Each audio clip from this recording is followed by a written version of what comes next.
سبحان الذي أسرى بعبده ليلا من المسجد الحرام إلى المسجد الأقصى الذي باركنا حوله لنريه من آياتنا إنه هو السميع البصير. وآتينا موسى الكتاب وجعلناه هدى لبني إسرائيل ألا تتخذوا من دوني وكيلا ذرية من حملنا مع نوح إنه كان عبدا شكورا. وقضينا إلى بني إسرائيل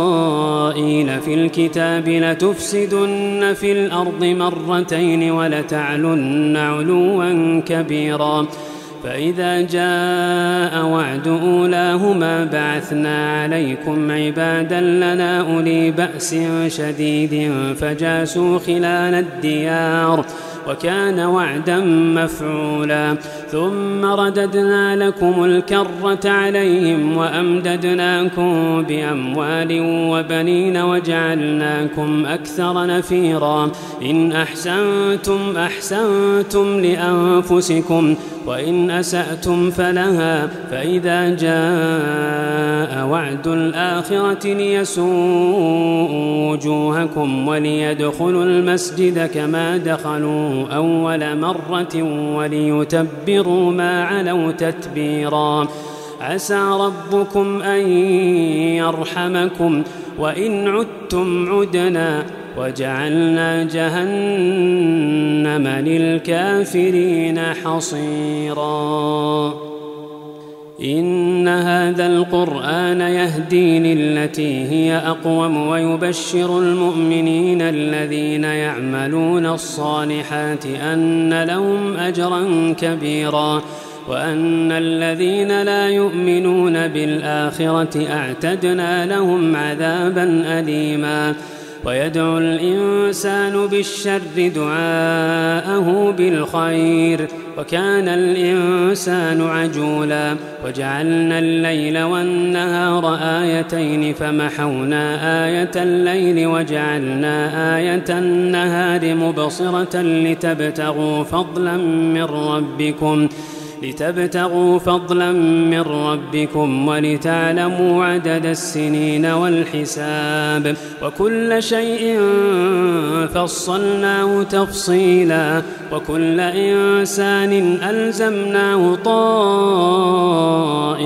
في عنقه ونخرج له يوم القيامة كتابا يلقاه منشورا. اقرأ كتابك كفى بنفسك اليوم عليك حسيبا. من اهتدى فإنما يهتدي لنفسه ومن ضل فإنما يضل عليها ولا تزر وازرة وزر أخرى وما كنا معذبين حتى نبعث رسولا. وإذا أردنا أن نهلك قرية أمرنا متر فيها ففسقوا فيها فحق عليها القول فدمرناها تدميرا. وكم أهلكنا من القرون من بعد نوح وكفى بربك بذنوب عباده خبيرا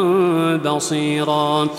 من كان يريد العاجلة عجلنا له فيها ما نشاء لمن نريد ثم جعلنا له جهنم يصلاها مذموما مدحورا. ومن أراد الآخرة وسعى لها سعيها وهو مؤمن فأولئك كان سعيهم مشكورا. كلا نمد هؤلاء وهؤلاء من عطاء ربك وما كان عطاء ربك محظورا. انظر كيف فضلنا بعضهم على بعض وللآخرة أكبر درجات وأكبر تفضيلا. لا تجعل مع الله إلها آخر فتقعد مذموما مخذولا. وقضى ربك ألا تعبدوا إلا إياه وبالوالدين إحسانا. إما يبلغن عندك الكبر أحدهما أو كلاهما فلا تقل لهما أف فلا تقل لهما أف ولا تنهرهما وقل لهما قولا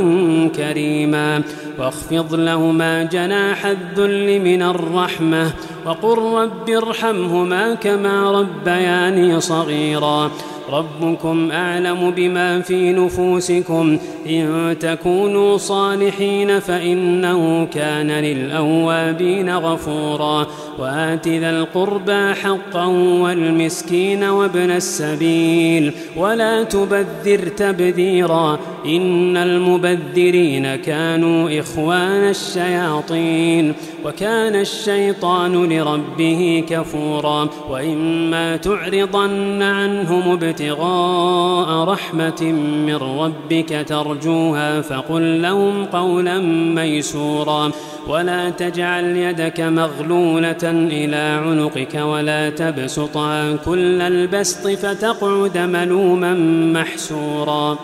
إن ربك يبسط الرزق لمن يشاء ويقدر إنه كان بعباده خبيرا بصيرا ولا تقتلوا أولادكم خشية إملاق نحن نرزقهم وإياكم إن قتلهم كان خطأ كبيرا ولا تقربوا الزنا إنه كان فاحشة وساء سبيلا ولا تقتلوا النفس التي حرم الله إلا بالحق ومن قتل مظلوما فقد جعلنا لوليه سلطانا فلا يسرف في القتل إنه كان منصورا ولا تقربوا مال اليتيم إلا بالتي هي أحسن حتى يبلغ أشده وأوفوا بالعهد إن العهد كان مسؤولا وأوفوا الكيل إذا كلتم وزنوا بالقسطاس المستقيم ذلك خير وأحسن تأويلا ولا تقف ما ليس لك به علم إن السمع والبصر والفؤاد كل أولئك كان عنه مسؤولا إن السمع والبصر والفؤاد كل أولئك كان عنه مسؤولا ولا تمش في الأرض مرحا إنك لن تخرق الأرض ولن تبلغ الجبال طولا كل ذلك كان سيئه عند ربك مكروها ذلك مما أوحى إليك ربك من الحكمة ولا تجعل مع الله إلها آخر فتلقى في جهنم ملوما مدحورا أفأصفاكم ربكم بالبنين واتخذ من الملائكة إناثا إنكم لتقولون قولا عظيما ولقد صرفنا في هذا القرآن ليذكروا وما يزيدهم إلا نفورا قل لو كان معه آلية كما يقولون إذا لابتغوا إلى ذي العرش سبيلا سبحانه وتعالى عما يقولون علوا كبيرا تسبح له السماوات السبع والأرض ومن فيهن تسبح له السماوات السبع والأرض ومن فيهن وإن من شيء إلا يسبح بحمده ولكن لا تفقهون تسبيحهم إنه كان حليما غفورا وإذا قرأت القرآن جعلنا بينك وبين الذين لا يؤمنون بالآخرة حجابا مستورا وجعلنا على قلوبهم أكنة أن يفقهوا وفي آذانهم وقرا وإذا ذكرت ربك في القرآن وحده ولوا على أدبارهم نفورا نحن أعلم بما يستمعون به إذ يستمعون إليك وإذ هم نجوى إذ يقول الظالمون إن تتبعون إلا رجلا مسحورا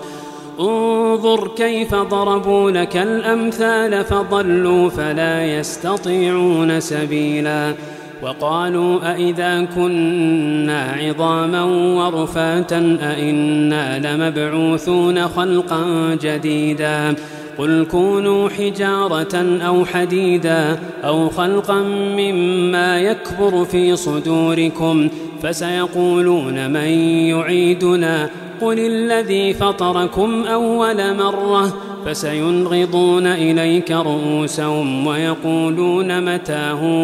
قل عسى أن يكون قريبا يوم يدعوكم فتستجيبون بحمده وتظنون إن لبثتم إلا قليلا وقل لعبادي يقولوا التي هي أحسن إن الشيطان ينزغ بينهم إن الشيطان كان للإنسان عدوا مبينا ربكم أعلم بكم إن يشأ يرحمكم أو إن يشأ يعذبكم وما أرسلناك عليهم وكيلا وربك أعلم بمن في السماوات والأرض ولقد فضلنا بعض النبيين على بعض وآتينا داود زبورا قل ادعوا الذين زعمتم من دونه فلا يملكون كشف الضر عنكم ولا تحويلا أولئك الذين يدعون يبتغون إلى ربهم الوسيلة أيهم أقرب ويرجون رحمته ويخافون عذابه إن عذاب ربك كان محذورا وإن من قرية إلا نحن مهلكوها قبل يوم القيامة أو معذبوها عذابا شديدا كان ذلك في الكتاب مسطورا وما منعنا أن نرسل بالآيات إلا أن كذب بها الأولون وآتينا ثمود الناقة مبصرة فظلموا بها وما نرسل بالآيات إلا تخويفا وإذ قلنا لك إن ربك أحاط بالناس وما جعلنا الرؤيا التي أريناك إلا فتنة للناس والشجرة الملعونة في القرآن ونخوفهم فما يزيدهم إلا طغيانا كبيرا وإذ قلنا للملائكة اسجدوا لآدم فسجدوا إلا إبليس قال أأسجد لمن خلقت طينا قال أرأيتك هذا الذي كرمت علي لئن أخرتني إلى يوم القيامة لأحتنكن ذريته إلا قليلا قال اذهب فمن تبعك منهم فإن جهنم جزاؤكم جزاء موفورا واستفزز من استطعت منهم بصوتك وأجلب عليهم بخيلك ورجلك وشاركهم في الأموال والأولاد وعدهم وما يعدهم الشيطان إلا غرورا إن عبادي ليس لك عليهم سلطان وكفى بربك وكيلا ربكم الذي يزجي لكم الفلك في البحر لتبتغوا من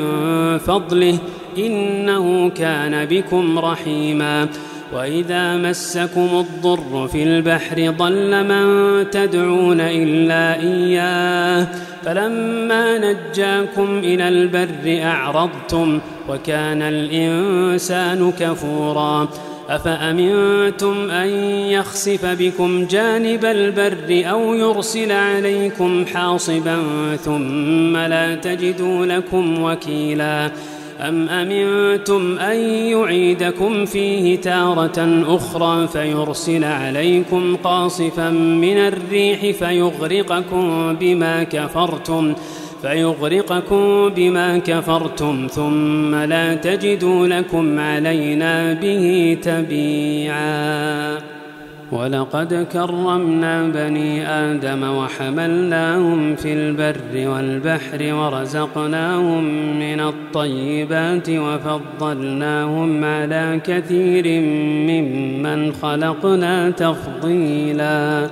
يوم ندعو كل أناس بإمامهم فمن أوتي كتابه بيمينه فأولئك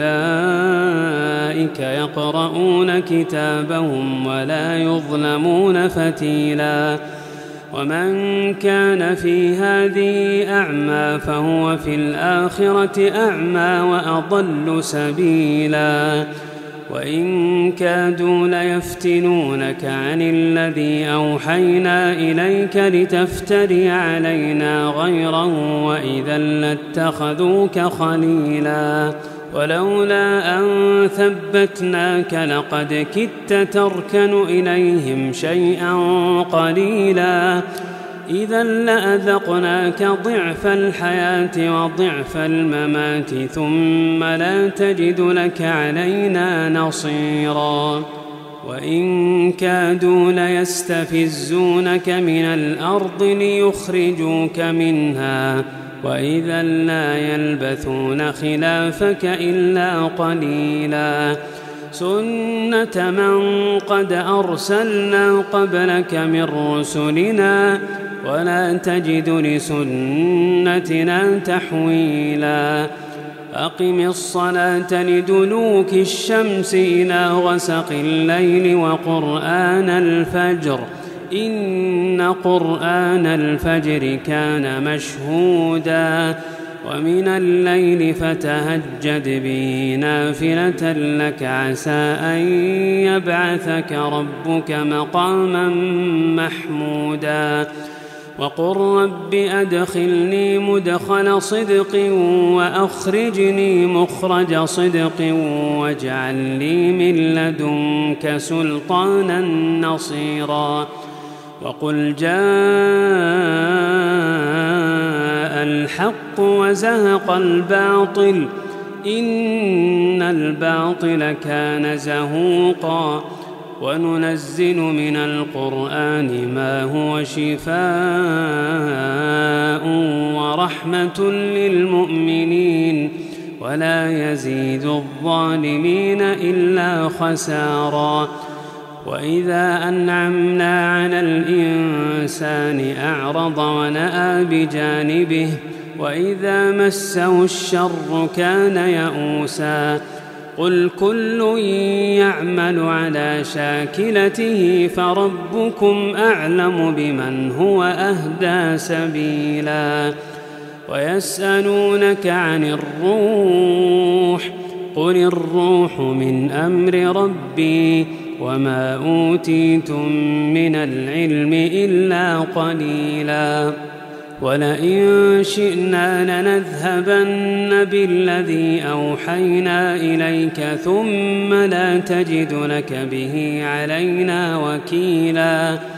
إلا رحمة من ربك إن فضله كان عليك كبيرا قل لئن اجتمعت الإنس والجن على أن يأتوا بمثل هذا القرآن لا يأتون بمثله ولو كان بعضهم لبعض ظهيرا ولقد صرفنا للناس في هذا القرآن من كل مثل فأبى أكثر الناس إلا كفورا وقالوا لن نؤمن لك حتى تفجر لنا من الأرض ينبوعا أو تكون لك جنة من نخيل وعنب فتفجر الأنهار خلالها تفجيرا أو تسقط السماء كما زعمت علينا كسفا أو تأتي بالله والملائكة قبيلا أو يكون لك بيت من زخرف أو ترقى في السماء ولن نؤمن لرقيك حتى تنزل علينا كتابا نقرأه قل سبحان ربي هل كنت إلا بشرا رسولا وما منع الناس أن يؤمنوا إذ جاءهم الهدى إلا أن قالوا أبعث الله بشرا رسولا قل لو كان في الأرض ملائكة يمشون مطمئنين لنزلنا عليهم من السماء ملكا رسولا قل كفى بالله شهيدا بيني وبينكم إنه كان بعباده خبيرا بصيرا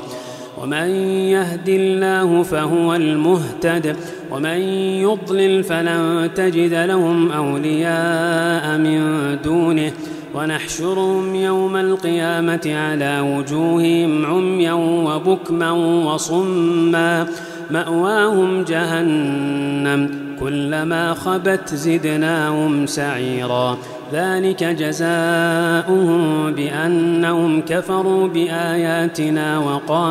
وقالوا أئذا كنا عظاما ورفاتا أئنا لمبعوثون خلقا جديدا أولم يروا أن الله الذي خلق السماوات والأرض قادر على أن يخلق مثلهم وجعل لهم أجلا لا ريب فيه فأبى الظالمون إلا كفورا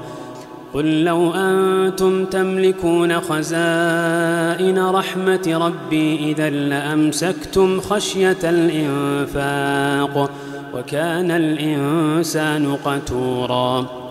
ولقد آتينا موسى 9 آيات بينات فاسأل بني إسرائيل إذ جاءهم فقال له فرعون إني لأظنك يا موسى مسحورا قال لقد علمت ما أنزل هؤلاء إلا رب السماوات والأرض بصائر وإني لأظنك يا فرعون مثبورا فأراد أن يستفزهم من الأرض فأغرقناه ومن معه جميعا وقلنا من بعده لبني إسرائيل اسكنوا الأرض فإذا جاء وعد الآخرة جئنا بكم لفيفا وبالحق أنزلناه وبالحق نزل وما أرسلناك إلا مبشرا ونذيرا وقرآنا فرقناه لتقرأه على الناس على مكث ونزلناه تنزيلا قل آمنوا به أو لا تؤمنوا إن الذين أوتوا العلم من قبله إذا يتلى عليهم يخرون للأذقان سجدا ويقولون سبحان ربنا إن كان وعد ربنا لمفعولا ويخرون للأذقان يبكون ويزيدهم خشوعا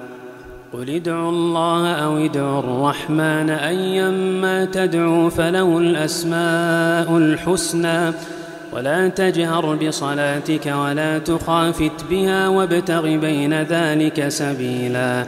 وقل الحمد لله الذي لم يتخذ ولدا ولم يكن له شريك في الملك ولم يكن له ولي من الذل وكبره تكبيرا.